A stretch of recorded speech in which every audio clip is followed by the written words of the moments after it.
जैसे कि पूरे ब्रह्मांड का सबसे बड़ा महाउत्सव है लाडली लालजू का विवाह महोत्सव, जो कि फुलेरा दौज तिथि को हुआ था। ये फागुन माह के महीने में आती है, होलिका दहन से 13 दिन पहले।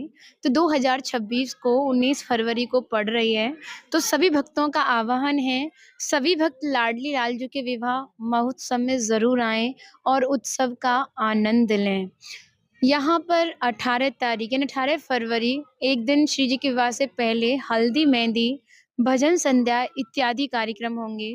हल्दी मेहंदी का जो कार्यक्रम समय है, वो दोपहर 12 बजे से शुरू होगा और संध्या समय तक चलेगा।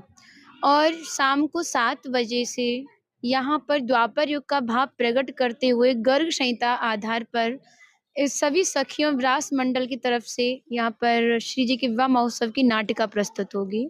और भांडीवन धाम में एक रात्रि निवास का विशेष फल है, तो उस दिन पूरी रात्रि नाटिका में ही जाएगी। जो भी भक्त रात में रुकना चाहते हैं, तो यहाँ पे सोने का नहीं है, सिर्फ पूरे जाग कर भाव प्रकट करना है। और सुबह ब्रह्म मुहूर्त में स्नान करने के बाद 5 बजे से ठाकुर जी का महाअभिषेक होगा, जिसमें 108 कलशों से ठाकुर जी का अभिषेक कराया जाएगा। शंखनाद मंत्रों के उच्चारणों से अभिषेक संपन्न होगा। सुबह 7 बजे ठाकुर जी श्रृंगार करने के लिए जाएँगे और 8 बजे उनकी दूल्हा आरती होगी, श्रृंगार आरती। उसके बाद वो रथ पर विराजित होके भांडीर वट से बंसी वट के लिए प्रस्थान करेंगे। तो बारात घूमकर आएगी 10 बजे। 10 बजे जैसे हमारे सनातन धर्म में रिवाज होती है, जब दूल्हा आता है तो दरवज्जा वगैरह करते हैं। तो ब्रज के भाव से ही ठाकुर जी का विवाह ब्रह्मा जी ने कराया था।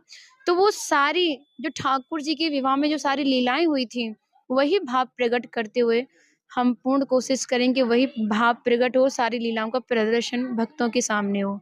क्योंकि हमारे आदि वराह पुराण में ऐसा बताया जाता है और हमने अपने पूर्वजों की वाणी से सुना है कि भांडीरवन धाम में वही भक्त आता है जो स्वामिनी जी के विवाह में उपस्थित था, लेकिन उस समय मनुष्य रूप नहीं था।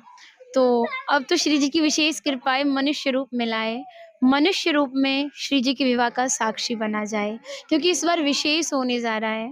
5250 वर्ष उनके विवाह को पूर्ण हो रहे हैं, यानी महा स्वर्ण जयंती। हमारे यहाँ पे तो 50वीं को ही गोल्डन जुबली बोलते हैं, ये तो 5250वीं है। इस जीवन में तो ये 50वीं इसी जीवन में एक ही बार आएगी।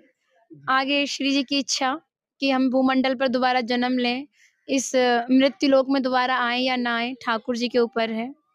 तो इस मनुष्य रूप में हमारी यही सबसे प्रार्थना रहेगी कि श्री जी के विवाह का साक्षी ज़रूर बना जाए और उत्सव का आनंद लिया जाए।